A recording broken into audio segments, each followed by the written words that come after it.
tas, ka mums ik pa laikam bija tāds, tā, lūdzu, klusumu, un tur viens čalīts ir tūlīt izspiedījis pēdējo savu, un viņam pēkšņi tas ir jādara klusām.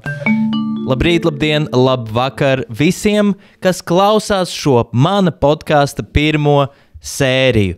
Šodien ir tāda diena, kad man fucking viss besī.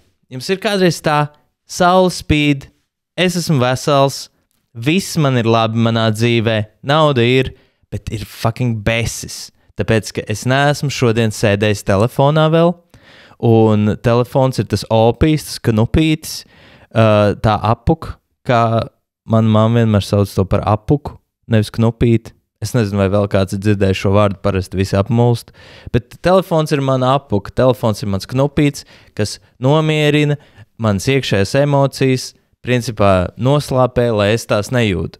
Un šodien es neesmu sēdējis telefonā, tā ir mana apņemšanās, mazāk to darīt, un līdz ar to es esmu fucking uzvilkts.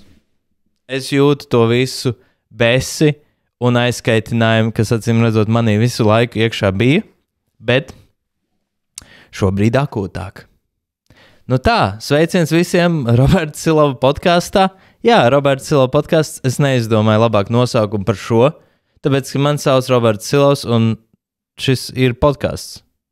Es teicu Roberta podkāsts vai es teicu Roberta Silova podkāsts? Nu, jebkurā gadījumā nosaukums ir Roberta Silova podkāsts.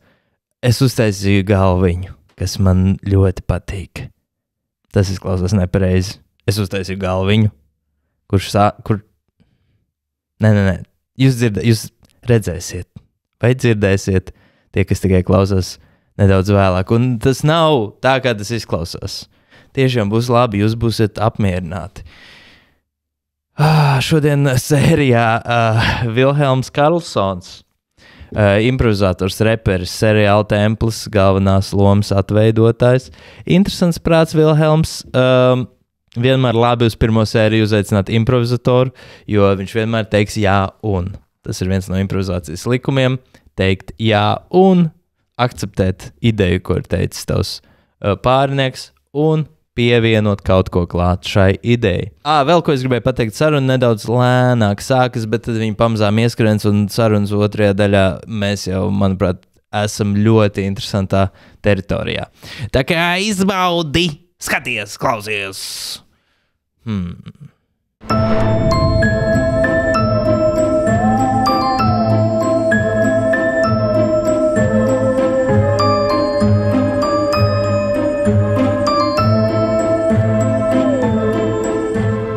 Roberta Silava podcast. Neaizmirsti piesekot Patreon. Oi, es pilnīgi satraucos. I'm doing this the first time. Čau visiem, es esmu ļoti excited, jo šī ir pirmā sērija, ko es ierakstu podkastam, kur es runāju ar cilvēkiem, kas nav Rihards Sniegs. Man ar Rihardu ir podkasts balstīts patiesiem notikumiem, un tur mēs divi tā jāpojam, kaut ko pļāpājam, un es jau esmu pieredzis, bet ar cilvēkiem, ar kuriem es varbūt neesmu tik tuvs, es neesmu tik daudz runājis šādā formātā, un tādēļ es šobrīd jūtu nedaudz to social anxiety. Kaut Vilhelms Karlsons, šodienas mans viesis, ir cilvēks, ar kuru ik pa laikam es saskrienos dzīvē, un man ir vienmēr tāds silts sajūta, un viņš vienmēr man pasaka kaut ko interesantu. Tāpēc arī es gribēju viņu uzaicināt kā viesu šo pirmo podcastu, un es uzrakstīju arī mazu aprakstiņu, lai iepazīstinātu jūs un varbūt pašu Vilhelmu ar to, ko viņš dara. Ok. Prieks būt. Čau. Tātad, Vilhelms Karlsons ir improvizators ar daudz gadu pieredzi, reperis, nesen izdevis savu pirmo disku Skābais krējums, disku vai minidisku arī varbūt var teikt. Atceries minidiskus? Tos, kas bija tā kā mazāki par CD? Jā, viņi bija burtiski kā diski, tikai mazāki. Jā, man bija viena tāda bionikla spēlīte, kad es biju maziņš. Tad super maziņā. Tas ir kaut kā... Man ļoti patīk minidiski. Tas ir tā kā... Jebkur lietu tu samazini. Tā kā klauna mašīna. Jā. Viens no šitī dinner aizsācējiem ir arī Vilhelms. Pasākumu vadītājs. Japāņu valodas entuziasts. Tu esi arī bijis žurnālists divās paralimpiskajās spēlēs, Tokijā un Parīzē. tā sauc ar japāņu valodu nedaudz. Katru gadu tu darbojies labdarības nometnē Upe bērniem ar īpašām vajadzībām, un tu esi finanšu pratības podkāstu vadītājs. To es izlasīju tavā mājaslapā. Man ļoti patīk, ka cilvēkiem ir mājaslapas. Un tagad arī TV aktieris galvenajā lomā TED Plus seriālā Templis. Cilvēks ar, cik es atradu bildes internetā, ārkārtīgi konsistentu matu griezumu. Tu esi. Visas bildes, vissenākās bildes, tev ir šī pati frizūra. Tā varētu būt. Man ļoti patīkās. Es esmu dažādi eksperimentējis. Man ir, es eju pie tāda viena forša bārdziņa Valtera Betkera, kur katru ik pa laikam man ir tāds, es aizēju un tāds, fuck me up, tā kā uztaisa kaut ko dīvainu. Un viņš uztaisa, kas lielajā bildē izskatās tieši tāpatām, kā man ir tagad. Man tāds, jā, šodien es jutos tieši tik eksperimentāls.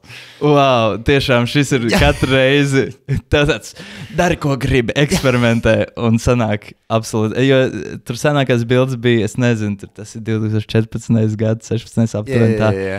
Nekas nemainās tavā matu griezumā. Pilnīgi necik. Tu esi arī tikpat konsistents citās dzīves jomās. Zini, kā ir kaut kādas pāris lietas, kur man ļoti patīkās, ka man nav jāmaina kaut kas. Teiksim, es ļoti labprāt nodzīvotu ilgāku periodu ar vienu un to pašu telefonu. Man tagad ir telefons no kaut kāda, man liekas, 20. gada. Viņš strādā ļoti labi. Es negribu jaunu. Vai, teiksim, nezinu, kaut kādus apavus man ir ļoti kaitinoši mainīt vai pirkt jaunus apavus. Es ļoti gribu nopirkt kaut kā, vai drēbes kopumā, teiksim, kaut kādus mēteļus.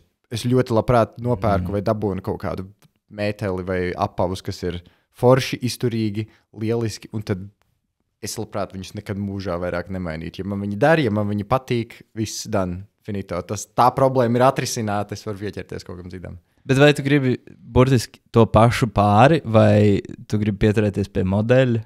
Es nezinu, vai vispār ir iespējams mūsdienu pasaulē dabūt zābakus, kur kalpo visu mūžu. Nu, nav tādi daudz, obviously, bet ir kaut kādi, teiksim, ir kaut kādi tādi apavi, kas nav kaut kādas tur Nike botas vai vēl kaut kas. Nike botas laikam nav pareizi, tāpēc, ka botas jau arī pats ir par sevi brands, cik es zinu. Botas? Botas, jā. Zini, kā līdzīgi kā Pamperi ir brands. Mēs saucam autiņbiksītes par Pamperiem. Jā, vai līdzīgi... googlēšana, meklēšana, mēs saucam par googlēšanu, kaut es personīgi izmantoju Bing. Ok. Tie ir meli. Jā, es izmantoju Yahoo. Yandex Search. Yes. Un izrādās botas arī ir tāda pat zīmols, jā. Wow. Ķipa riktīgi sen pirms mums, bet botas ir arī es nezināju. Sporta apavi. Bet jā, attiecīgi, kaut kādi sporta apavi pietiekami ātri nodeldējās, bet ir kaut kādi zābaki, kas tur ir riktīgi ar milzīgajām kaut kādām lietām šūti, un ik pa laikam, jā, viņiem tur papēdis nodilst vai kas, bet tad tu aizved pie kurpnieka. Kurpniekam ir tāds, jā, pielikšu jaunu papēdi, paldies, un tad tu dodies tālāk. Un, ja dabūnās tāda apavi, tad es beig priecīgs. Ok. Nu, es esmu domājis daudz par uniformu, par līdzīgu lietu, kur man ir, es ģērbjos tāpat, vai, principā, jā, tāpat katru dienu kā multeņtēls, bet, protams, man ir vienkārši daudz vienādi, teiksim, džemperi.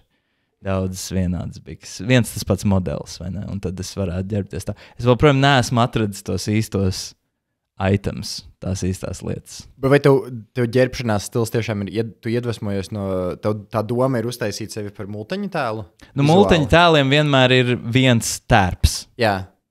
Un tas viņus padara ikonisks. Tas ir tik interesanti, jo tev ir ļoti izteikti tas, kā tu ģērbies, bet es nebiju par šo aizdomājies nekad. Jā, nu es domāju par to, un es nevarēju atrisināt to uniformu tādā tiešā, precīzā veidā, bet es nonācu vienkārši pie tā, ka man patīk sarkanā krāsa, man patīk zilā, dzeltenā, vairāk akcentiem un zaļā. Man vienkārši šīs pamatkrāsas, tas ir tas, kas man interesē. Un tas no tā izriet manas izvēles apģērbā. Un pārsvarā es nopircu visu no humpalām, līdz ar to tur jau nekādu uniformu nevar sanākt, ka ir burtiski pa vienam no visu. Bet jā, kaut kas man ļoti piesaista tajā, jo es arī, man patīk apģērbs, bet es neesmu gatavs ielikt katru dienu pūles, Jā. lai radītu kaut kādu jaunu tēlu. Tāpēc es domāju, ka viens tēls, un tad šis ir tas mans tēls. Un tad varbūt pēc dažiem gadiem, kā Davidam Bowiem mainās ēras, un tērpi viņš Ziggy Stardust, pēc tam viņš bija tas fašismu iespaidots, viņam bija cits tēls. Un tad uz dzīves beigām viņam bija tas melnā viss. Tā varbūt man mainītos tās ēras, bet katrai ir savs tēls, tērps, uniforma. Tas ir interesanti. Par šo ir. Es tieši gribu uzlabot šogad, bišķiņ vairāk piedomāt pie stila, lai tas nav tāds vienkārši. Šis izskatās tīrs skapī, lai ir bišķiņ vairāk doma tajā. Man liekas, šis dod idejas. Jā. Priekš manis vienmēr krāsa ir tāda pirmā lieta, jo viņa ir kaut kādā ziņā vienkāršākā un viņa pārņem, pieņemsim, man varbūt kaut kādi netik labi tekstūrā vai piegriezumā vienības, no kurām outfits ir sataisīts, bet ja viņi visi ir sarkani, tad tas kaut kādā ziņā pārtrumpo. Jā. Tas kaut kādā ziņā kā cukurs padara visu, jebkuru ēdienu garšīgu. Tas ir kā cheat codes. Tev nevajag mēģināt tik garšīgi kaut ko uztaisīt. Vienkārši uztaisīt ļoti saldu. Jā. Un lielai daļai cilvēku patiks. Jā. Bet atgriežoties pie nedaudz pie tavas dzīves un tavas biogrāfijas, es tev nolasīju nedaudz tavu aprakstu par tevi, kas ir atrodams mājaslapā un ne tikai. Bet kā tu pats sevi raksturotu? Varbūt tev ir, ko tu gribētu, lai cilvēki par tevi zina? Man liekas, ka šīs arī ir lietas, par ko es esmu priecīgs, ja cilvēki par mani uzzina. Jā, pasākumu vadīšana, improvizācijas teātris, mūzika. Es esmu vienmēr ļoti priecīgs arī, ja cilvēki klausās to naudas lietas podcastu. Es gan viņu nevadu, es esmu tur burtiski vairāk kā tāds cilvēks, kas nesaprot gandrīz neko par šīm lietām. Līdz ar to vada Alīna Zela, kas ir finanšu eksperte un tāda personīgā finanšu trenere, tā varētu to teikt. Un es vienkārši jautāju lietas, kas man nav skaidras, un tādas ir ļoti daudz. Līdz ar to es cenšos kaut kādā veidā reprezentēt to sabiedrības daļu, ko es pats arī pārstāvu, kuriem nav īsti līdz galam skaidrs, kā rīkoties ar naudu. Un tad tas ir, man liekas, vienkārši kā podcasts vai kā lieta, kas eksistē pasaulē. Man liekas, viņa ir ļoti vērtīga. Un tīpaši tagad, kad visa ekonomika brūk un viss ir šausmīgi slikti, tad ir ļoti forši, ka ir kaut kādas ekstra lietas, kā palīdzēt. Visādi citādi. Jā. Vēl, man patīkās vienkārši ļoti daudz darīt kaut kādas, piedalīties interesantos pasākumos, piedalīties interesantos projektos. Tieksim, tikko arī pagājuši sestdien norisinājās pirmā sieviete Latvijā. Roja lielākais drag shows, man liekas, Baltijā vai kas. Nenormālās un pasākums. Superīgi vienkārši gan no choreogrāfijas puses, gan no stāsta puses, gan no vizuālās puses ar scenogrāfiju, ar vispārējo. Un man ir vienkārši milzīgs prieks, ka mani paaicina uz šitādiem projektiem ieslīdēt iekšā, piedalīties, un tad tās ir arī kaut kādas lietas, ko es daru. Jā. Stilīgi. Atgriežoties pie tās naudas, ja jau mēs sākām, kas ir varbūt kaut kāds viens padoms vai viena mācība no šī podkāsta, kurā tu spēlē šo paštēlu, muļķu lomu finanšu ziņā. Kas ir kaut kas, kas tev tagad nāk prātā? Ko tu varētu arī šiem cilvēkiem, kas klausītājiem, skatītājiem, kas nav klausījušies to podkāstu, lai viņiem kaut masa drupači ir ar zināšanām? Man liekas, tāds pats svarīgākais varbūt ir, kas arī ir ļoti atkarīgs no cilvēka personības un vēl kaut ko, bet kas man ļoti palīdzēja, ir vienkārši sekot līdzi, uztaisīt kaut kādu Excel šītu vai kaut ko tādu, kur tu seko līdzi, cik tev mēnesī iziet nauda, kaut kādi zināmās izmaksas, zināmie ienākumi, un tad kur kur tu sadali pārējo naudu, šī plānošana. Un tad tas padara to visu pārskatāmāk, un tiklīdz tas ir pārskatāmāks, tiklīdz tu sāc vairāk par to domāt, tā man liekas, bišķiņ tas ritenis aiziet uz priekšu. Jā, nu man ir Svetbanka. Svetbanka ir, varbūt cilvēki nezina, vispār ir baigi labā feature budžets, kurš automātiski jau sadala lielākoties pareizi pa kategorijām, un tad tu var redzēt un var skumt. Bet šis ir kaut kas, jā, ko es savai draudzenei nesen arī piespiedu izdarīt. Jo viņi nezināja, cik īsti viņai naudas ienāk, cik iznāk.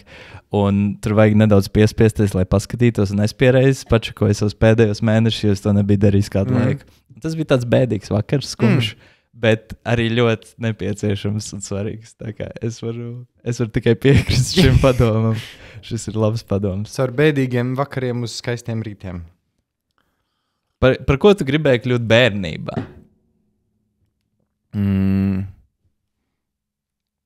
Es gribēju būt trolejbusu vadītājs. Tas ir riktīgi stilīgs darbs. Es gribēju vienu brīdi noteikti būt miskastnieks, tāpēc, ka viņi varēja braukāties tā kā ir tā lielā miskastes mašīna, un ir divi, vismaz bija, es atceros, divi vienmēr čaļi, kas tā kā brauc aizmugurēties miskastes mašīnai, turējās pie mašīnas un krāmēja iekšā miskastes, un man likās, viņi vienkārši turās pie braucošas mašīnas. Tas notiek kaut kādu brīdi gribēja būt policists, jo viņi ķer ļaunos, loģiski, un tad man ļoti ātri patika gatavot, kad es biju mazs, līdz ar to man kaut kādu brīdi arī bija doma, ka es varētu būt pavārs. Tad es kādu brīdi pastrādāju kā pavārs, neprasās vairāk.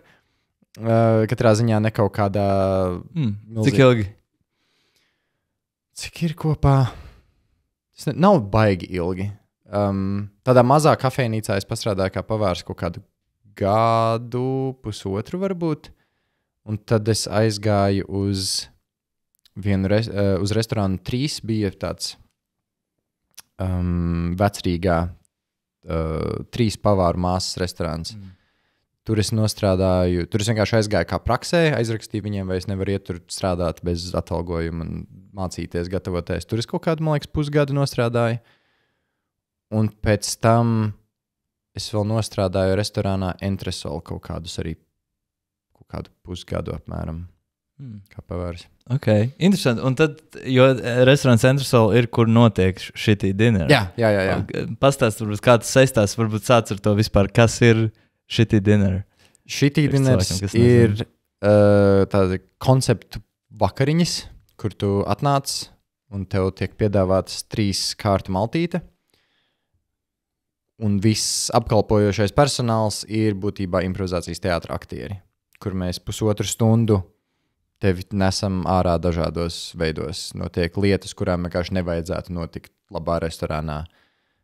Ļoti ātri tiek kaut kādā veidā salauzta tā kaut kāda dinamika starp viesis un restorāna darbinieks, un notiekās visādi sampelēšanās. Un tad mēs cenšamies saprast, cik tālu ar kuru cilvēku var iet, cik tālu, jo ir avīslīdi cilvēki, kuriem vienkārši ļoti, ļoti patīk sēdēt malā un lūdzu neaiztiedziet mani un vērot, kas ir ļoti saprotams, un tad mēs cenšamies to respektēt. Ir cilvēki, kuriem ļoti patīkās iesaistīties, un ka viņiem tur rokas aiz muguras un stūķē karbonādi. Mums nav karbonādi gan, bet kas stūķē kaut ko sejā.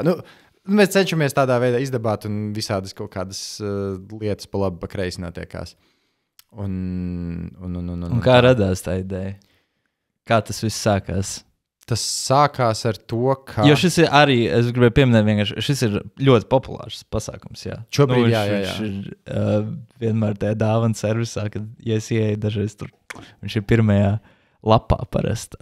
Kur mūsu unikālā lieta. Jā, viņš īpaši, kas ir dīvaini, viņš ir sākās, man liekas, kaut kādā 18. gadā. Tavā mājaslapā bija rakstīts 18. gadā. Jā. Un pirmos gadus viņš bija tāds salīdzinoši mazāk apmeklēts. Tagad ir tā, ka mums ir katru nedēļu vismaz pasākums. Un tieši pēdējos gados, jā, ir kaut kāds caur TikTokiem, caur visu kaut ko viņš tā uzsprādzis. Kā tas sākās? Tas sākās no tā, ka dāvanu servis, kurš ir, man liekas, no Lietuvas vai no Polijas oriģināli, viņiem bija šāda līdzīga tipa izstrādājums Lietuvā, man liekas, sākumā. Kur viņi tur ar dzīvu vistu skrēja apkārt, vēl kaut kas, un viņiem bija tāds, mums arī kaut ko Latvijā tādu vajag uztaisīt. Un tad mēs centāmies sanākt kopā un prātot, kā šis varētu izskatīties, ko mēs varētu darīt, kādi varētu būt tie tēli, ko mēs ņemam no šīs Lietuvas idejas, ko mēs veidojam paši. Un tad tā tas apauga caur visādiem eksperimentiem. Kādu reizi tā kā, kāds kaut ko izdara, kas līdz tam nav bijis, un tad mēs skatāmies, vai tas patīk cilvēkiem, vai nepatīk, vai mēs to varam atkārtot, nevaram atkārtot, vai tas ir slikti vai nē. Bet kur to Lietuva aizguva, tas man nav līdz galam skaidrs. Es gribētu pateikt, ka tas ir tāds, un mēs sanācām un izdomājām uzreiz, bet ne, mums pienāca ar tādu, ka mēs gribam līdzīgi tipu pasākumu. Bet kas ir interesanti, Latvijā tas ir ļoti populārs, tādā ziņā apmeklēts, un tiešām ar lieliskām atsauksmēm. Lietuvā, Polijā šis pasākums vispār nav aizgājis. Un, viņš ir aizgājis, bet daudz mazākā skalā. Ne tādā līmenī. Interesanti. Jā, tas ir interesanti. Bet man liekas arī, daudz kur ja gribas izveidot kaut ko, mēģināt, var mēģināt domāt no nulles, bet var arī paskatīties, kas notiek pasaulē, kas vēl Latvijā nav. Un vēl joprojām ir tādas lietas. Jā, daudz. Man liekas, kopumā izveidot kaut ko izveidot oriģinālu ideju ir, nav viegli. Un lielākoties, man liekas, bieži vien ir vērtīgi kaut kādā veidā skatīties, nevis kopēt, bet mēģināt iedvesmoties no dažādām lietām, līdz tu šīs iedvesmas procesa, iedvesmošanās procesā kaut kā nonāc pie sava. Es zinu, ka, teiksim, kaut kāds Kanye Wests tur, kad viņš sāka producēt, viņš vienkārši burtiski gāja cauri, kā ir uztaisīti dažādi viņam patīkami beati. Un līdz viņš iemācījās, un tad viņš sāka veidot pats kaut kādu savu rokrakstu. Kopēšana ir viena no klasiskām mācību metodēm, ko izmantoja arī agrāk daudz vairāk dažādās izglītības sistēmās nekā tagad, bet agrāk tu vienkārši, lai mācītos rakstīt, tu kopēji īsos stāstus. Es vienkārši pārrakstīju burtiski vārdu vārdā, un tas tev ļauj saprast, kā tas ir varbūt uzbūvēts. Precīzi. Radīts. Un tad mīnusus, bet tad galvenais, ko neizdarīt, ir neapstāties tur un neņemt un nekopēt kaut kādu lietu, tikai es tādas domas, ka šis tā tad pārdosies. Līdz ar to es uztaisīšu tieši tādu pašu lietu, kāda ir kaut kur bijusi, un pārdošu to kā savu. Tas man šausmīgi kaitina. Bet kamēr tas ir tādā, kamēr tas ir kā procesa daļa tālāk ejošai lietai, tikmēr man liekas, tas ir baigi vērtīgi. Un man liekas, daudz, kur arī tīpaši radošā darbībā vai sākot kopēt, piemēram, tu kopē, bet tad adaptē Latvijas tirgumu. Latvijā jau ir sava vide un sava kultūra. Protams. Un līdz ar to tās izmaiņas sāk rasties, ja tu esi uzticīgs tai vietai, kurā tu atrodies. Vai arī tavā mūzikā droši vien, ja tu mēģinātu kopēt kaut kādu Kanye West traku, tad tev sanāk tomēr Karlo D traks. Tev nesanāk Kanye traks, tev sanāk savs. Man noteikti nesanāk Kanye traks, kaut vai tāpēc, ka man noteikti nav tādas bagāžas produkšanā un vēl kaut kur. Pat ja tu tikai mēģinātu imitēt viņa repošanu, ne? Tad man vienkārši vajadzētu kļūt bišķiņ citādam savos politiskajos uzskatos šobrīd. Tad varbūt sanākt. Laikam jau, Kanye West nav ideāls piemērs nevienā aspektā, bet tā doma laikam ir tāda, ka ir grūti jebko nokopēt viens pret viens. Jā, noteikti. Jo mēs neesam mašīnas, tāpēc arī tur rodas kaut kāda variācija, ja tu kopē. Tā kā improvizācijā, tu esi arī improvizators, arī esmu dažus gadus bijis improvizācijas teātrī. Un klasiskais uzdevums, kur viss stāv aplī. Un tad viens izdara kaut kādu darbību, tad nākamajam jānokopē precīzi šī iepriekšējā darbība, tad nākamajam ir jākopē jau atkal to, ko viņš tikko ir redzējis. Un tā tu vari redzēt, kā tā darbība mainās, pat ja visi mēģina būt maksimāli uzticīgi tam, ko tas cilvēks pirms tevis ir parādījis. Jā. Līdz ar to tā ir tā, laikam, cilvēku burvība, ka tu nevar nokopēt, ja pat, ja tu gribētu. Mums gribot, negribot, ir kaut kāds filtrs, jā. Ok. No kurienes tu nāci vispār? Kuras puses? Teika Rīga. Teika Rīga reprezent. Jā. Ja es domāju par tavu uzvārdu, man liekas interesants, bet tas ir laikam Vidzemes uzvārds, kā es noskaidroju. Es paskatījos, ir tāda mājaslapa uzvārda LV. Ir 437 Karlsoni Latvijā. Ok. Un tas ir vispār, laikam, Vidzemes uzvārds un Kārļa dēls. Jā, bet tas nāk no... Es neesmu šitādu research darījis. Tur bija rakstīts par Vidzemi. Bet tas nenāk no kaut kādas Zviedrijas, kaut kādas tādas lietas? Nē, jā, tas ir vācu arī, vācu Karlsoni. Vai Kurzem, Vidzem? Ak, Dievs, varbūt arī Kurzem bija. Es vēl saku Vidzem, bet es iztēlojos galvā, man bija bilde ar Kurzemi. Okay. Es teicu Vidzem, es redzēju Kurzemi. Kā bija oriģināli ierakstā, to var redzēt uzvārdu LV. Ok, ļoti labi mājaslapa būs jāpačako. Bet tev ir kāds Kārls dzimtā? Tā gan jau. Kāpēc tevi nenosauc par Kārli Karlsonu? Tāpēc, kas jau es dēls viņam kaut kādā pakāpē. Jā. Pats. ja man būtu uzvārds Karlsons, viss manā dzimtā, viss vīrieši saukt Kārls. Uzreiz. Karls Karlsons. Jā, tas būtu, vārds. Varbūt, ja man būs dēls, varbūt jānosauc viņš par Kārli. Tieši šī iemesla. Par to tu var padomāt. Jā, bet tu esi no Teikas Rīgā dzimis, Rīgā audzis. Jā. Un gribēju kļūt par miskastes izvedēju bērnībā. Jā, jo viņi riktīgi forši braukājās. Ir īpaši svētdienās no rītiem, tā ka tu mazs būdams piecelies. Ir bijušas reizes, ka es pieceļos agrāk diezgan bieži, lai ietu skatīties, kā viņi izved miskasti. Man likās baigās, un ka es biju kaut kādi, 4-5 gadi. Man likās nenormāli forši. Miskasti, tas ir...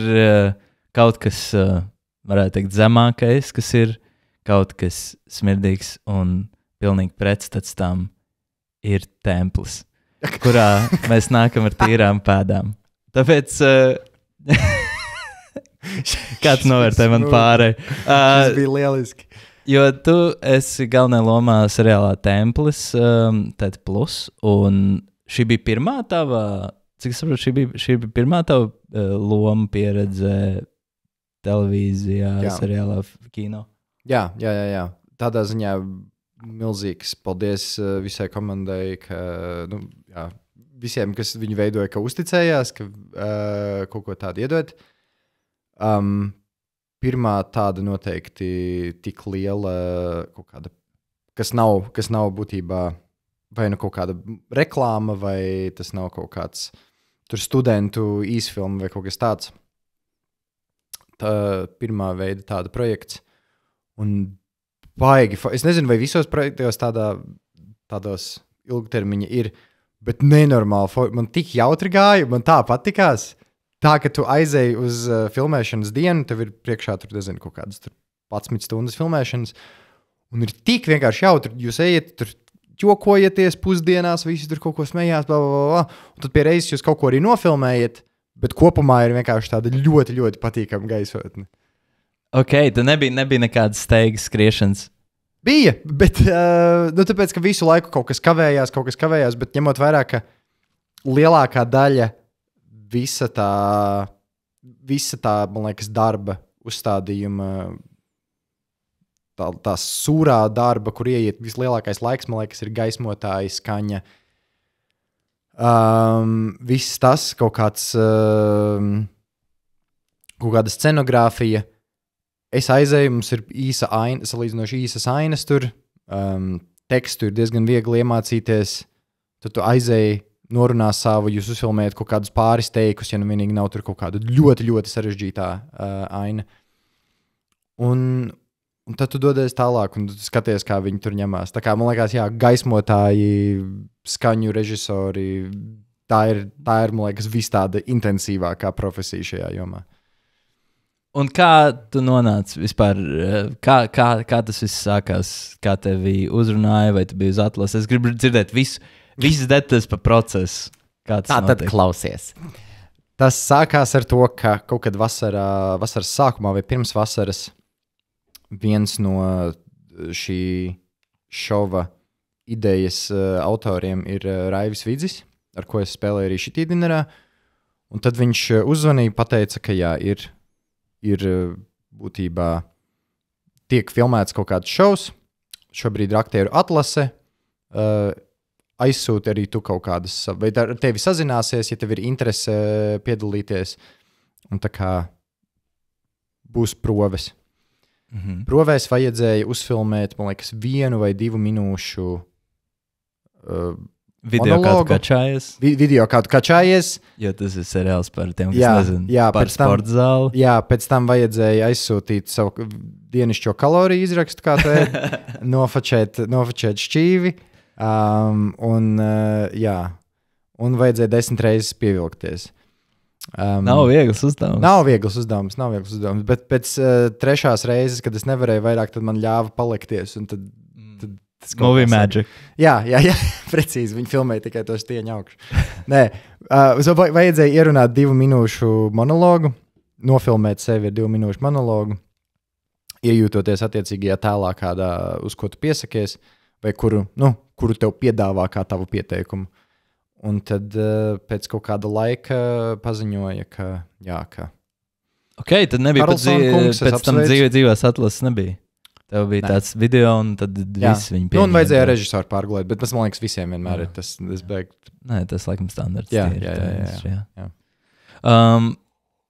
Ok, un tad cik dienas bija filmēšana?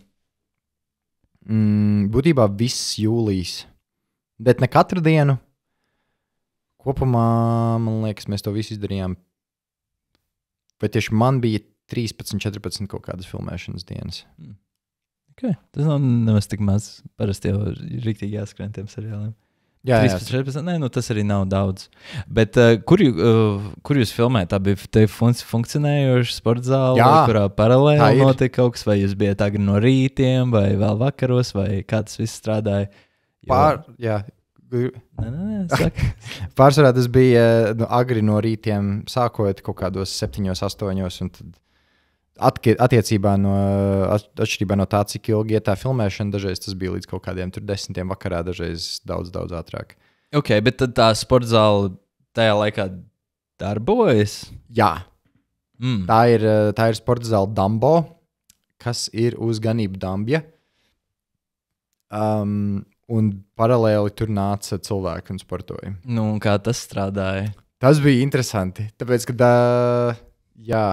ik pa laikam, es pieņemu, ka viņiem bija ļoti kaitinoši.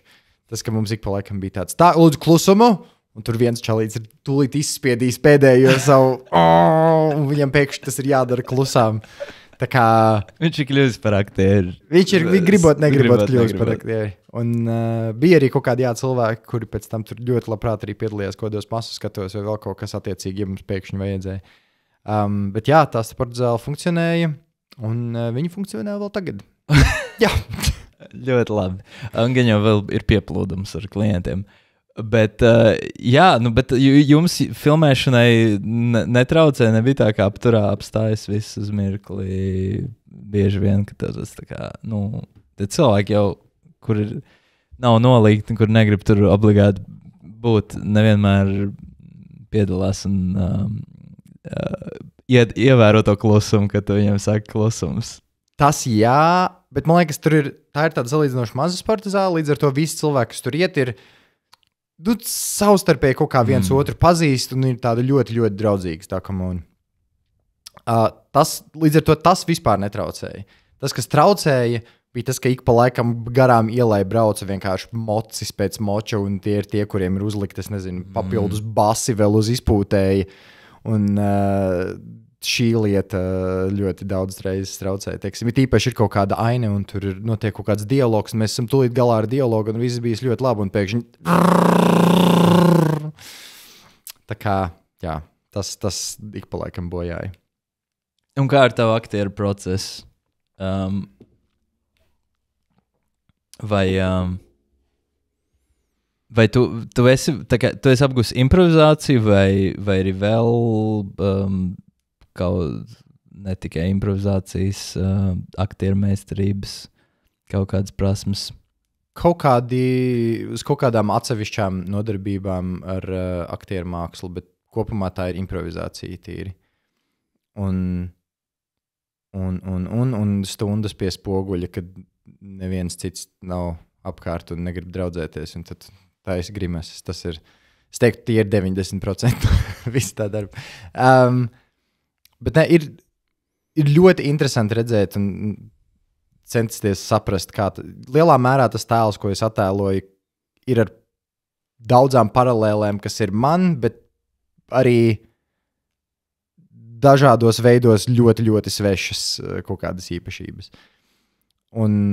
Bet pašā tēlā iejusties vai viņu attēlot, tas baigi nebija grūti, līdz ar to noteikti, ja būs nākotnē kaut kādi projekti, kas būtu daudz izaicinošāki vai kādi, tad man liekas, to būtu interesantāk pārbaudīt, vai man ir tas, vai es varu, teiksim, notēlot tur kaut ko, kas ir man pilnīgi pretējs.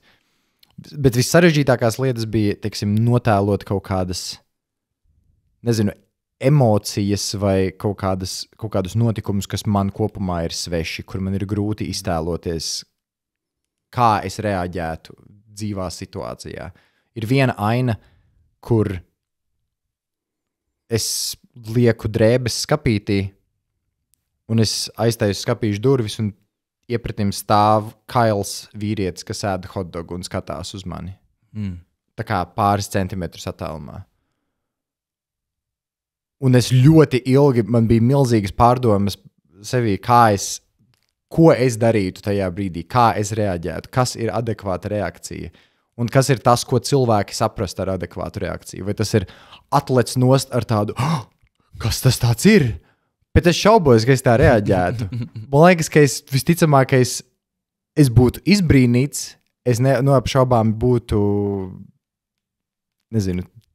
man būtu jautājumi, bet tāpat laikā ir bijušas visādas dīvainas situācijas dzīvē. Varbūt es viņiem pateiktu labu apetīti, es nezinu.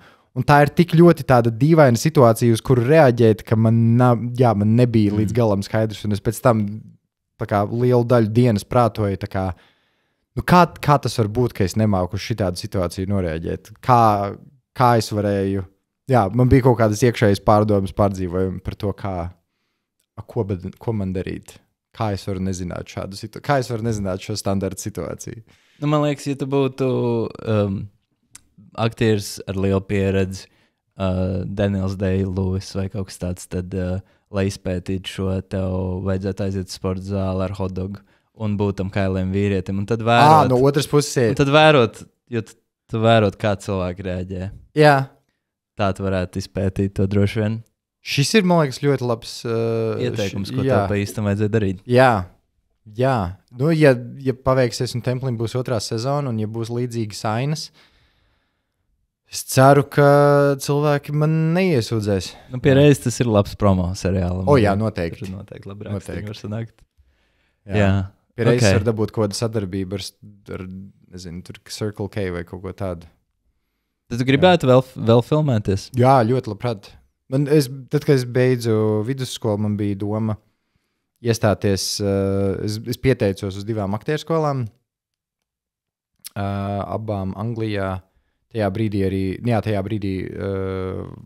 Latvijā aktieriem nebija tas loks, kurā ņem, bet man nepaņēma, diemžēl, un tad dzīves salauzts, es aizgāju uz improvizāciju. Vai arī es jau pirms tam sāku iet improvizācijās, neatceros, bet katrā ziņā man bija tāds, labi, tad es vismaz tur izpētīšu, cik tālu es varu ar šo Tas ir tipiskais improvizācijas stāsts. Jā, ja man neņem tur, kur ir standarti, tad man paņems tur, kur nav. Ņem visas improvizācijas teātrī. Precīzi. Es jau zinu, pa ko es esmu no tās pašas zorts. Vai tu kaut kur gāji augstskolā, kaut kur mācījies?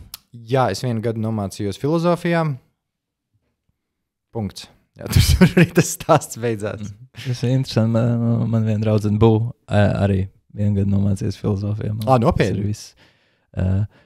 Kas tevi piesaistīja tajā? Pati filozofija. Man joprojām tas piesaista. Man ir vienkārši, es esmu ļoti, ļoti drausmīgi nefunkcionāls akadēmiskā vidē. Es nemāku, teiksim, ir īpaši. Same. Teiksim, ir īpaši ir kaut kādi kursi, kur man nelīdz galam interesē, vai kur pasniedzējs man neliek, kur ir pāris pasniedzēji, kas vienkārši nedaudzi, bet, teiksim, ir pāris pasniedzēji, kas vienkārši nolasa kaut ko no lapas un absolūti garlaicīgi. Ja tas priekšmets man pats par sevi tik ļoti neinteresē, kā, piemēram, tur sengrieķu kaut kādu sengrieķu kultūru vai sengrieķu kulturoloģiju vai kaut kas tāds, tad man ir baigi grūti sevi piespiest un iemācīties par to, cik dažādās dievietēs Zevs ir iedēstījis savu sēklu. Tas būs kontroldarbā. Bet tas būs kontroldarbā. Cik sievietēs Zevs ir iedēstījis savu sēklu. Un tur arī ļoti daudz, teiksim, kaut kādi tie paši kredītpunkti par šādu kursu. Un ja tas notiek 7, 8 no rīta, pēc tam, kad tu esi, bijis tajā pašā restorānā nostrādājis līdz pusnaktī, tad ir tik šausmīgi grūti piespiesties. Un tajā laikā man noteikti tā atdeve vai tas kaut kāds. Tajā laikā es biju daudz slinkāks kā tagad, un vienkārši, ja kaut kas man neinteresē un neaizrauj, tad man ir ļoti grūti piespiesties, un tad tā es pakāstu tos kredītpunktus, un tā es nenokārtoju. Pat par spīti tam, ka ir vairākas lietas, kas man likās vienkārši fenomenāls un interesantas. Man bija iespēja mācīties semiotiku pie Igora Gubenko, kas ir vienkārši burvīgs jaunās paudzes latviešu filozofs. Mums bija Artis Svets, kas bija lielisks pasniedzējs. Igors Švājevs. Pie viņiem bija ļoti, ļoti interesanti, bet jā, ir arī pārējās tās daļas. Bet es joprojām cenšos lasīt kaut ko, lūkoties dažādos veidos filozofijā. Varbūt kaut kad atgriezīšos. Bet viena lieta, ko tu mācies gan šobrīd pats aiz savas brīvas gribas, kas tev acīm redzam liekas pietiekoši interesanti, tā ir japāņu valoda, jā, es pareizi saku. Hai! Redzēji, cik es esmu iemācījies? Un tev šorīt arī, šobrīd mēs rakstam kādos 7 no rīta, teici, tev bija mācības stunda Zoomā ar japāņu valodas pasniedzēju no Japānas. Jā. Kāpēc? Kā? Pastāsti. Ir dažādi ceļi, kā līdz šim ir nonākts. Viens ir tas, ka tad, kad es biju maziņš, man ļoti patika Japāna. Iespējams tāpēc, ka man likās, ka Džekijs Čans ir japānietis, un ka tas ir tik stilīgi. Viņš nav. Viņš ir no Ķīnas. Vai arī visi samurai, man kaut kas ļoti patika Japāņu kultūrā, un arī tad, kad bija tā iespēja 21. gadā doties uz Tokijas paralimpiskajām spēlēm, es biju vienkārši starā un baigi priecīgs. Un kamēr es arī biju tur, ir tā, ka Japānā ļoti maz cilvēku runā angliski.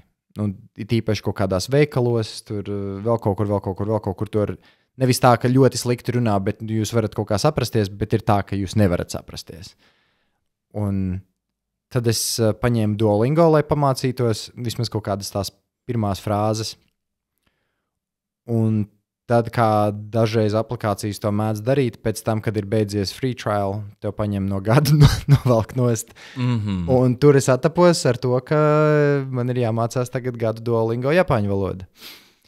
Pie kā man bija tāds, labi, ko darīt? Tad es turpināju mācīties ar domu, ka es zināju, ka es gribu atgriezties tajā valstī kaut kādā brīdī, jo man vienkārši, es arī iepazinu kaut kādus tur pāris cilvēkus, atrodoties tur.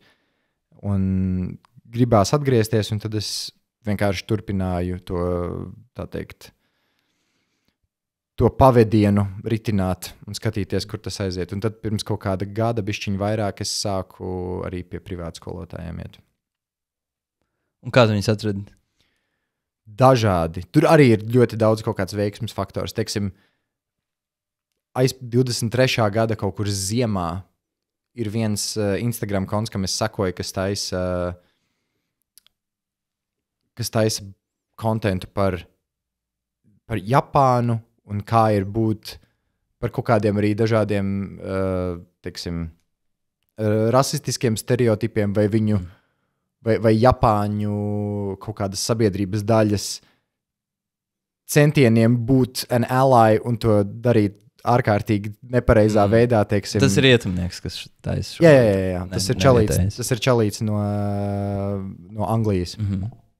Un viņš stāsta arī par savu, teiksim, kā melnādainā dzīvi Japānā un par to, kā tā kultūra veidojās un ka viņu apsveic melnajā piekdienā ar to, ka mēs zinām, kā tu esi cīnījies. Un mēs taviem senčiem tā kā atbalstam. Ar šīm atlaidēm. Jā, visu šo. Un tā kā Floyd Mayweather. Tā kā.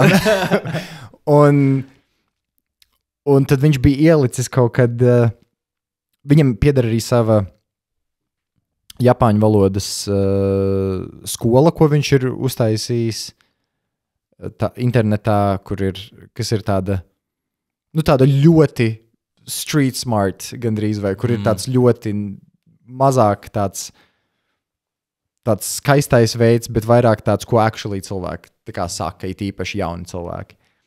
Un viņš bija ielicis kaut kad, tad, kad bija populāri tie visādi personības testi ar tur 4 burtu kombinācijām un vēl kaut ko. Suka? Kas ir 4 punkti? Suka, jā, tā ir mana personība.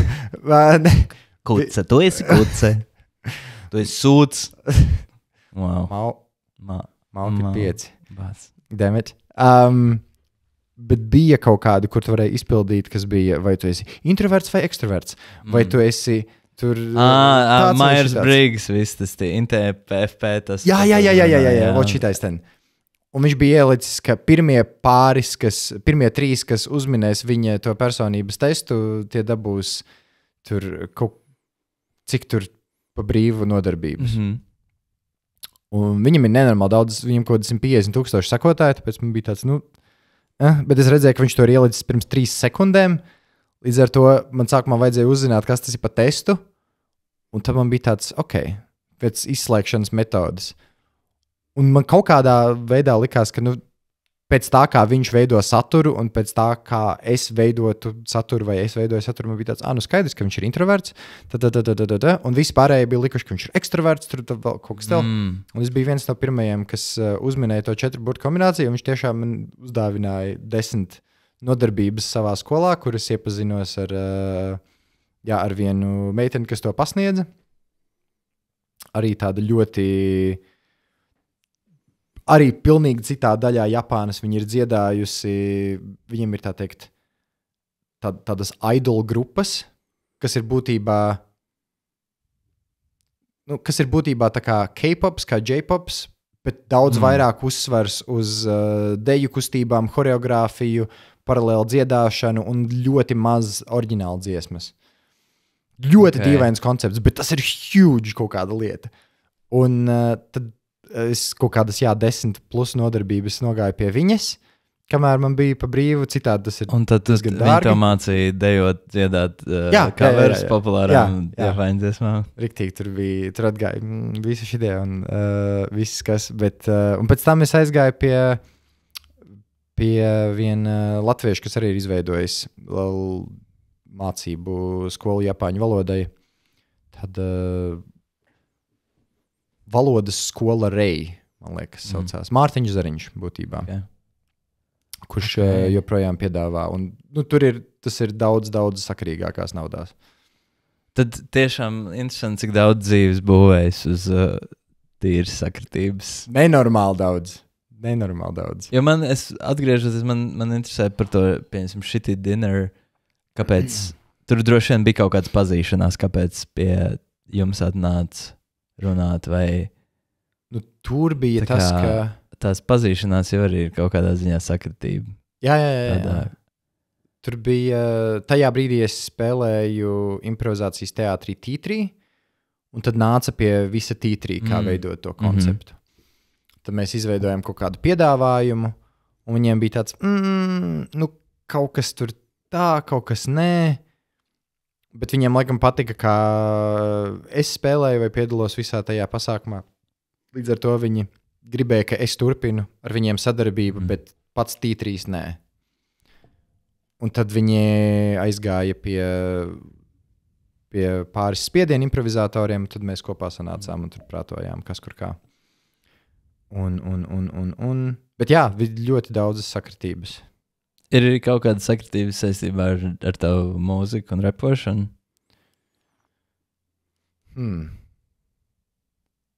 Noteikti, bet man ir grūti tagad saprast vai iedomāties, kā. Nu, to mēs varam atstāt, varbūt tev sarunas gaitā kaut kas radīsies. Un tad kādā tu esi, kāds ir tev kaut kāds endgames Japāņu valodai? Man ir kaut kāda... Reti, kad cilvēki sāk mācīties, cik gadu vecumā tu sāki mācīties? 25.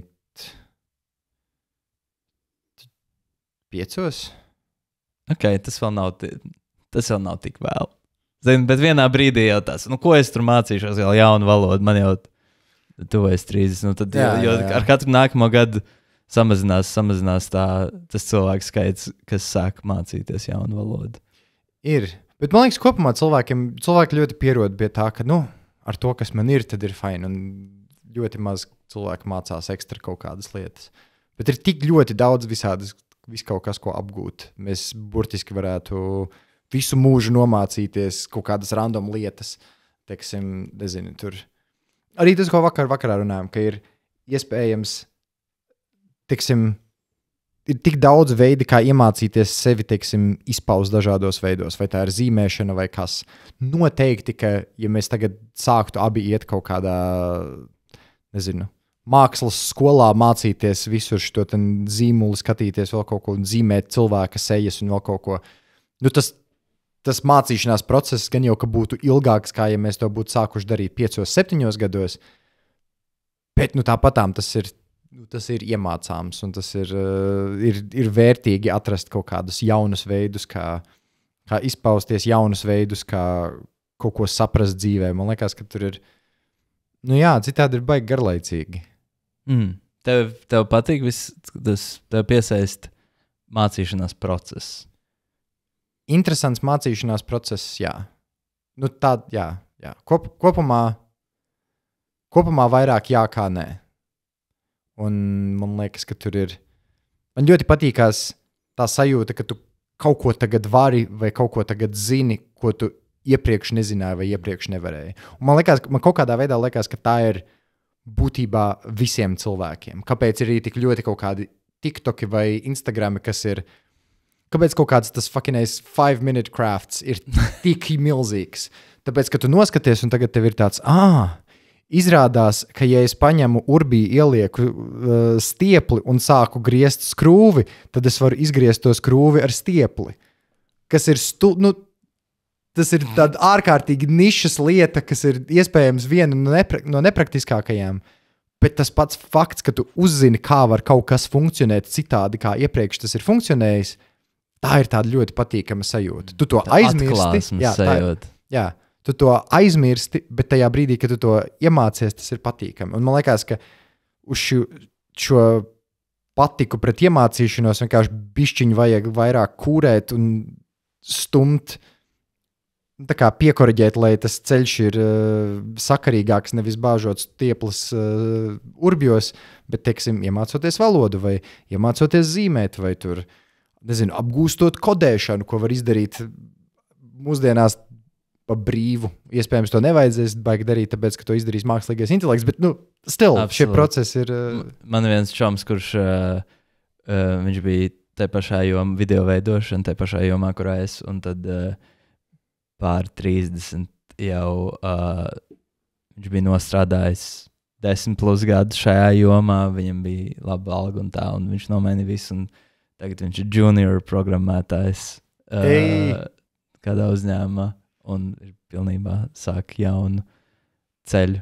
Tā kā absolūti. Un man liekas interesanti, ka mums ir kaut kādā ziņā tā skrolēšana bieži vien dod to atklāsmes sajūtu, bet tas ir tāds atklāsmes fast foods. Jā, exactly. Tu viņu apēd un tu aizmirst, un tas nemaina tevi kā cilvēku. Kamēr droši vien tīpaši mācīties citu valodu, runāt citā valodā, maina tevi kā cilvēku. Jo mēs domājam tik ļoti vārdos.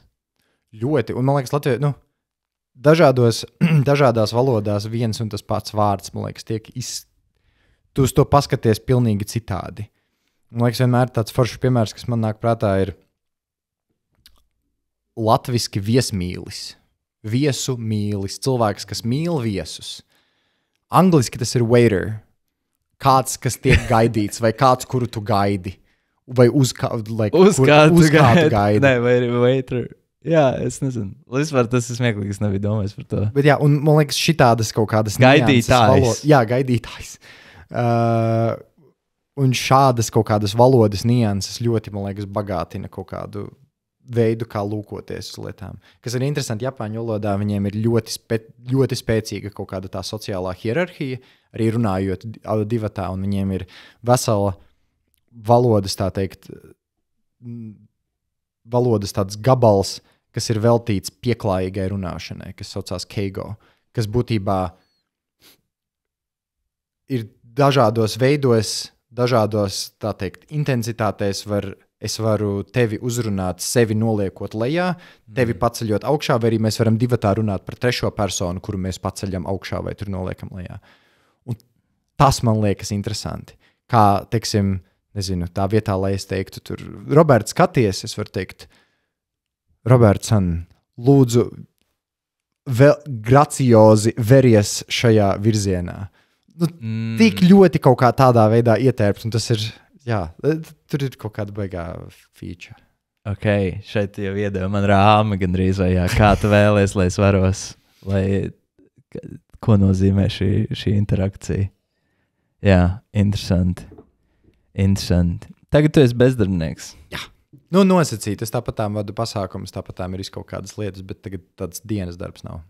Bet kur tu redzi savu virzību, savu tālāko ceļu? Kas ir kaut kādas lietas, ko tu gribētu izdarīt savas dzīves laikā? Tās ir divas dažādas tēmas. Mēs varam sākt ar to tālāko virzību īstermiņā. Tālākā virzība īstermiņā ir... Es varos šobrīd uz reklāma aģentūrām, uz to pieredzi. Manifestēju Ko tu gribi darīt tur? Es gribu veicināt kaut kādu savu kreatīvo domāšanu un kaut kādā veidā, jo man liekas reklāma. Bet uz kādu amatu, uz kādu virzienu? Tieši uz radošo amatu, radošās profesijas. Radošā daļa reklāmas tapšanas procesā. Un tas man interesē, tāpēc, ka man liekas, tas arī ir tāds, kā pēdējos kaut kādus 5 gadus. Mans dienas darbs bija būvinženierija, un tas ir tāds lielākoties tāds salīdzinoši monotons darbs.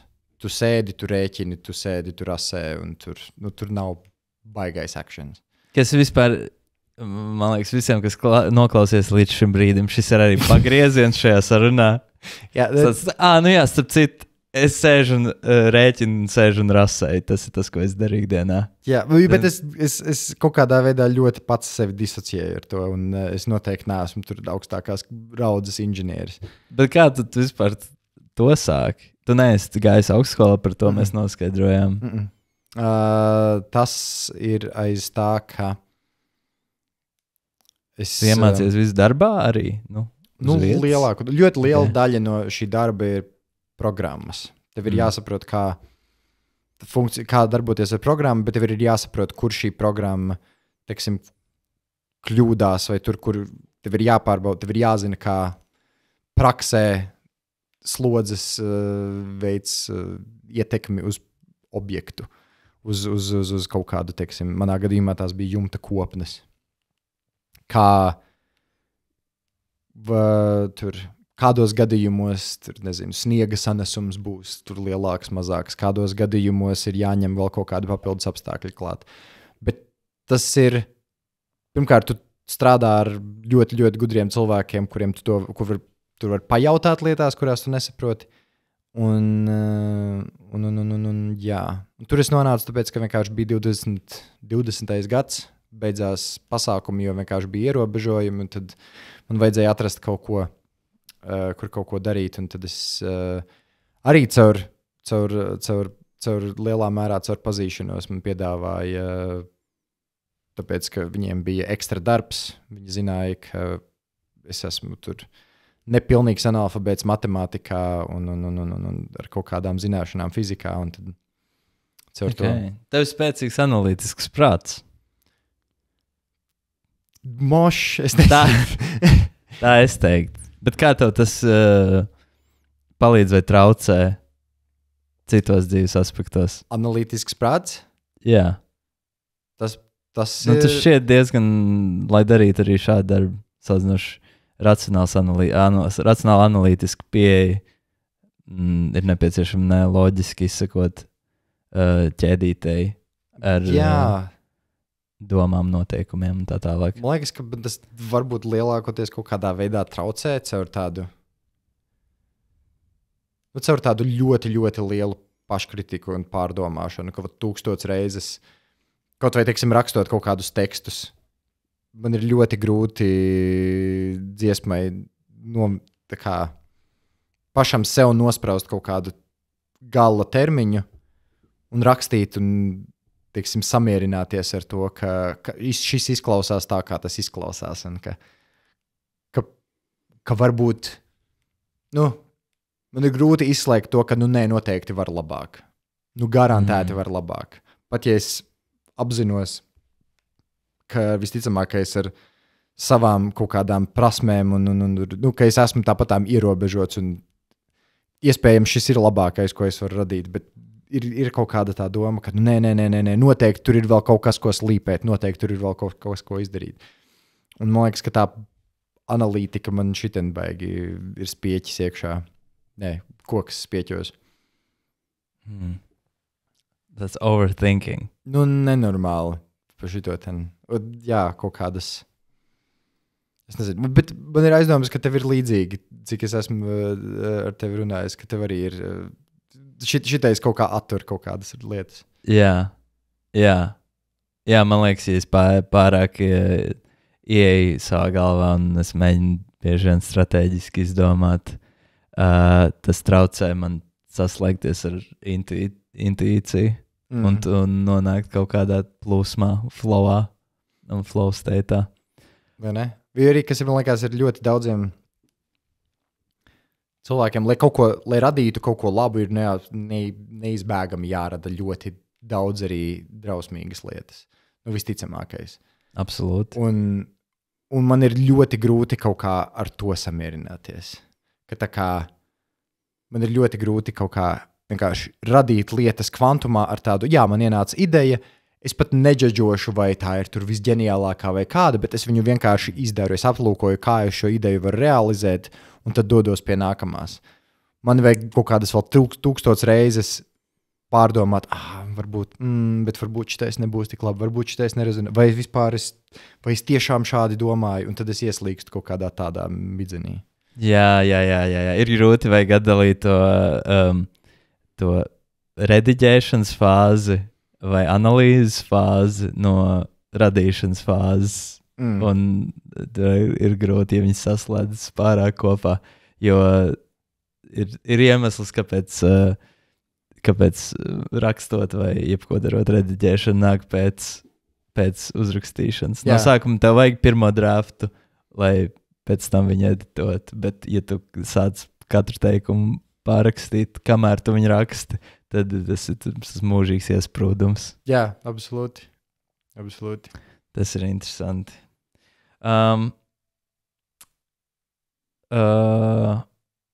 Tu tici, kā ir ar Dievu?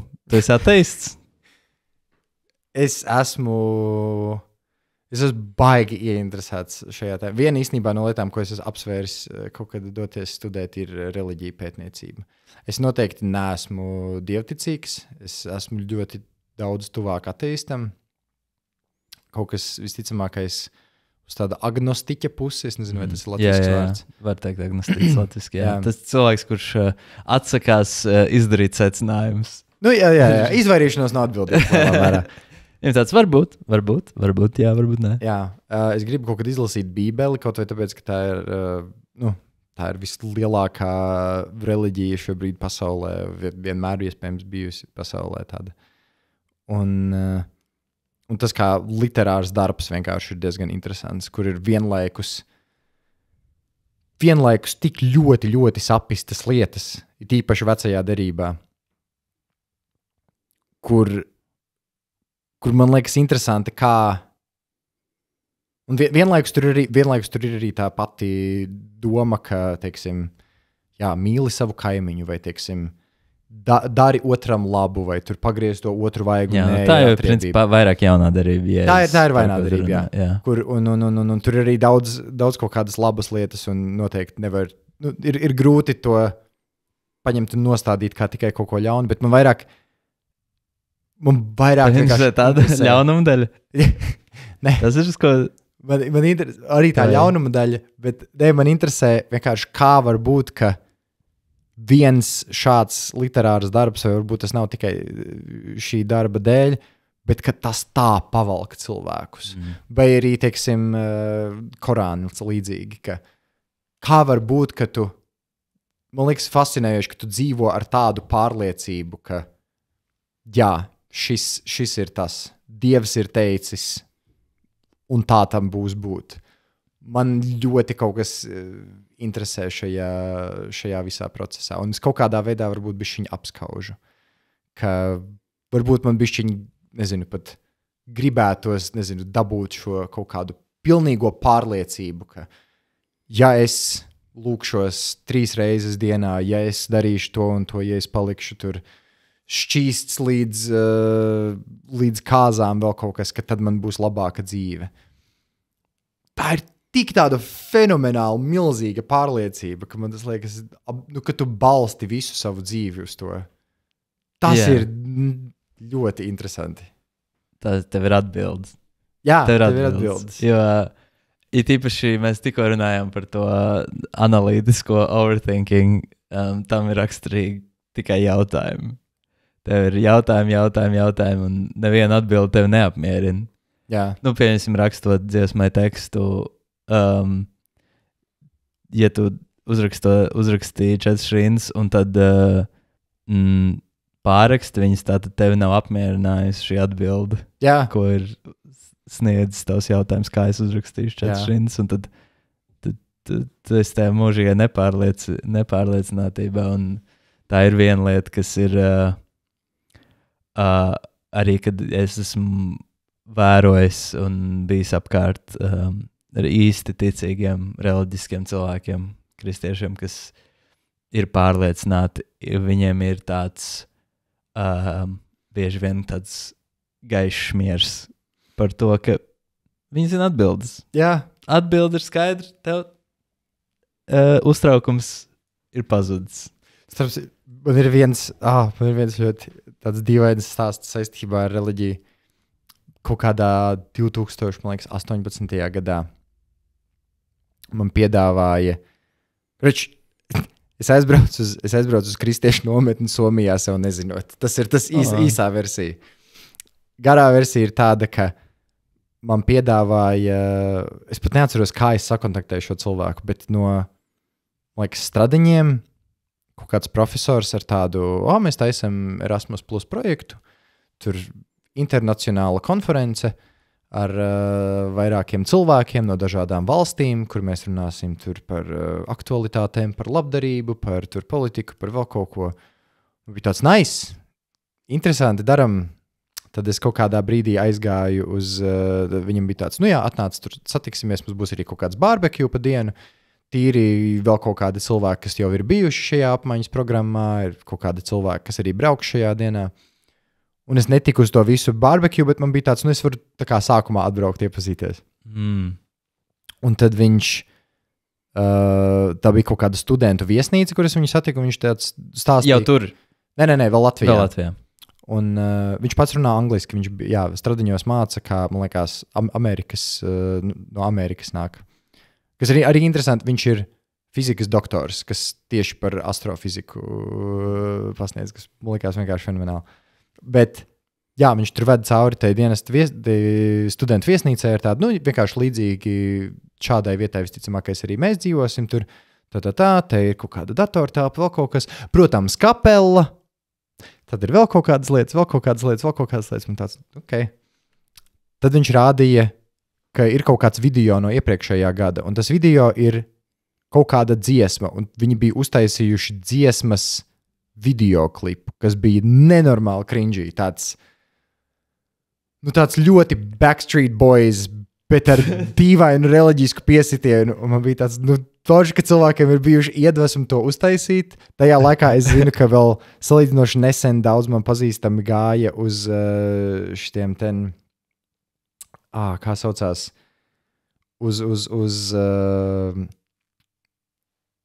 Kas tur notiek? Kā saucās? Dažādas reģionālās sesijas, EYP, European Youth Parliament. Okay. Uz tādiem pasākumiem. Un es zinu, ka viņi arī taisīja kaut kādus līdzīgus muzikālus video. Man bija tāds, I guess tur ir paralēlis, fine. Ir jaunieši, ir cringy mūzikas video. Tas ir kā likums. Un man bija tāds, labi, lai jau viņi taisa. Tad pienāk tā diena, kad mēs dodamies, un es iekāpu mašīnā. Mēs kopumā esam 3, man liekas, čaļi no Latvijas. Neviens meitenes, man bija tāds, labi, mazums. No 3 cilvēkiem ir ļoti liela iespēja, ka neviena meitene nebūs. Aizbraucam līdz, mēs dodamies uz prāmi, lai pēc tam ar prāmi braukt uz Somiju. Un pa ceļam pirmais jautājums, ko viens no tiem čaļiem jautāja, viņi tad, jūs esat vairāk tā kā katoļi vai tā kā luterāņi? Un es tā brīdi tā kā pasaku, ka es īsti neviens neesmu no šiem abiem. Baptists. Jā. Viss skaidrs. Cerams, ka nepareizi ticīgais. Un tad mēs aizdodamies, kā pakāpeniski caur kaut kādām sarunām, tu saproti, ka tur ir ļoti, ļoti spēcīga tā reliģiskā daļa. Mēs aizdevāmies, uz Somiju beigās. Es biju vienīgais, kas nebija reliģijos. Tur bija cilvēki no Spānijas, no Čehijas, no Somijas, no visurienes. Un mums vajadzēja... tur nebija īsti sarunas par kaut kādu politiku vai par vēl kaut ko, vai tur lielākoties bija lūkšanās ļoti bieži, uz kurām es negāju, jo baigi nebija aktuāli. Un tad tur bija kaut kādi vienkārši sadraudzības vakar, kur mēs skatāmies filmu un tad pārunājam, vai tas bija labi, vai tas bija slikti, ko mēs tur redzējām. Un mums vajadzēja arī katru dienu, es godvārds šo neizdomāju, mums vajadzēja vienkārši kaut kādas pāris stundas cirst malku vai uzārt zemi, jo tā kā tas projekts ir bez maksas, bet mums vajadzēja tā kā, mums pašiem nevajadzēja maksāt, bet lai tā kā būtu kaut kāds reāls pienesums, mums vajadzēja labiekārtot to vietu, kur mēs atrodamies apkārt. Un tādā ziņā ļoti smuka, tas bija kaut kāds oktobrs, man liekas, septembris, oktobrs. Ļoti skaista daba, mežs apkārt, viss pārējais. Un tad es visu kaut kādā veidā runāju ar cilvēkiem, kas ir iemesls, kāpēc viņi tic Dievam, netic Dievam.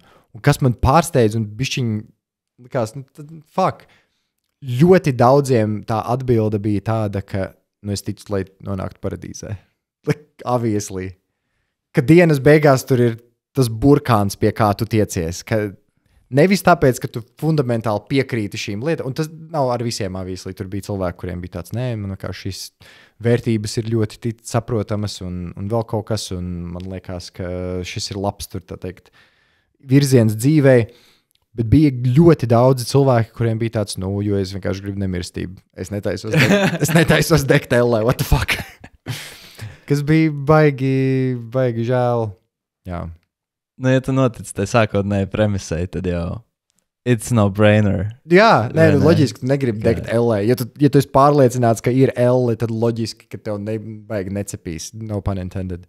Jā. Šis ir vēl viens stāsts par sakritību. Jā, absolūti. Sakritībām dzīvē. Un tā arī tev nepievērsa, ja? Tur Neizdevās kaut kā. Viņam. Bet Kādas filmas jūs skatījāties? Kristīgās vai laicīgās filmas? Laicīgās. Viena bija par, es neatceros filmas nosaukumu, bet par NASA būtībā kādi 80.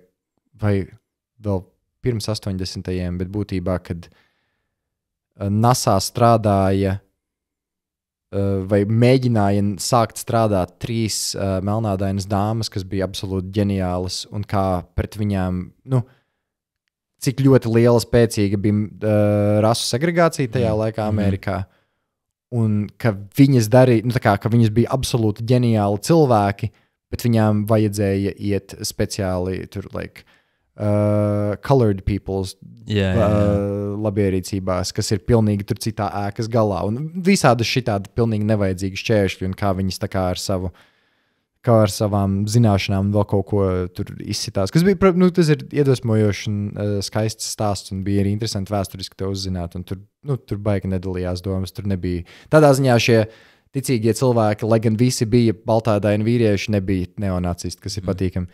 Varbūt garlaicīgi, bet patīkami. Bet tad otra filma bija kaut kāda datorspēle, kaut kādā salīdzinoši tuvu tālā nākotnē, kur visi spēlē šo vienu datorspēli, un beigās tas datorspēles vadītājs izdomā atstāt šīs datorspēles atslēgu iekšā datorspēlē, un tas, kurš viņu dabūna visu to kompāniju, un vēl kaut kas. Un tas Angry Birds film? Angry Birds film, man liekas. Bet arī kaut kāds baigākais cringe fest. Tā Minecraft movie? Meklējot Nemo. Jā, Shreks pirmais. Un tur bija, tā bija tāda tipiskais Hollywoods blockbusters, kur īsti nekas nenotiek, bet tev ir jāizdara pareizā izvēle, kas ir pasaki paldies, un nauda ir slikta, kas ir visironiskākais, ko viņi vienmēr var uztaisīt. Bet, un tad pēc tam lielākajai daļai cilvēku bija tāds, tas ir riktīgi dziļi un skaisti un vēl kaut kas. Un tur man bija prieks, ka tas pats fiziķis man baigi piekrita, un viņam bija tāds, I don't see it. Tur tas fiziķis arī bija. Jā.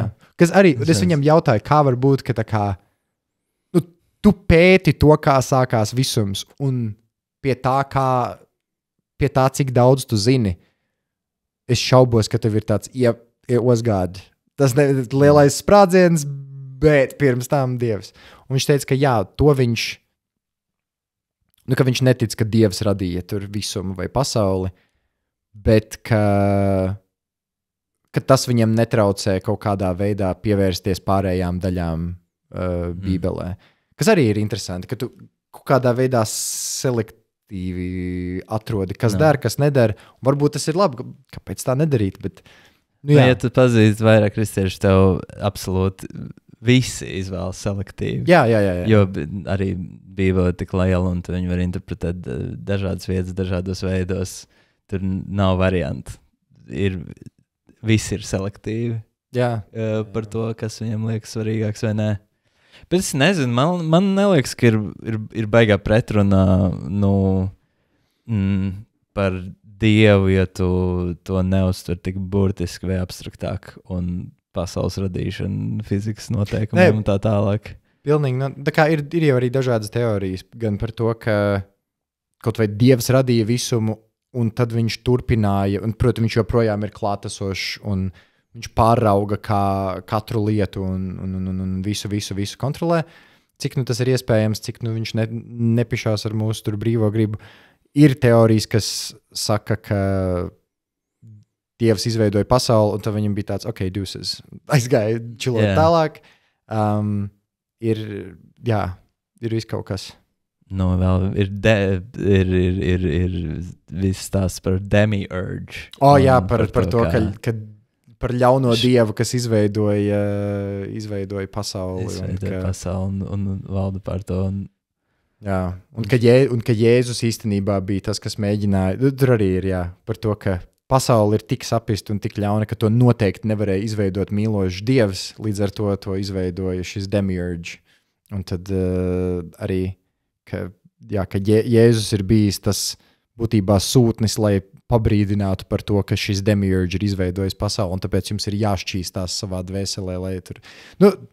Tur ir milzīgs rabbit hole, bet tas ir vajag interesanti. Ir daudz virzienu, un tie dažādi mīti ir svarīgi mūsu kolektīvajā zemapziņā. Jā.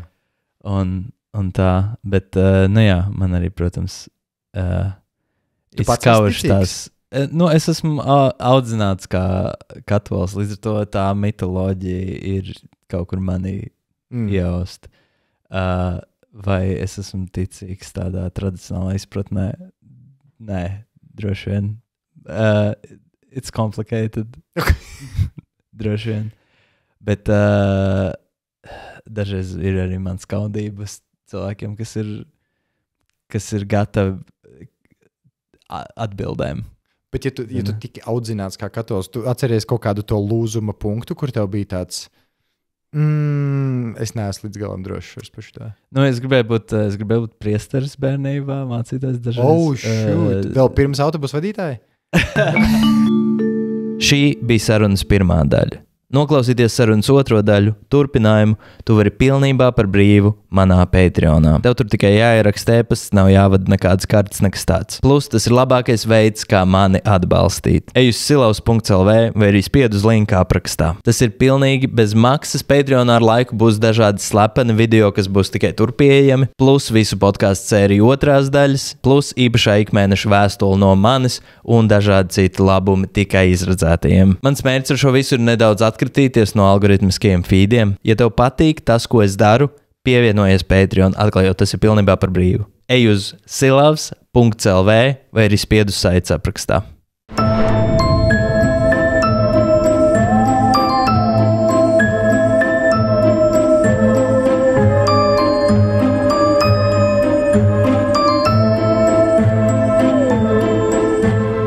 Roberta Silava podcast. Neaizmirsti piesakot Patreon.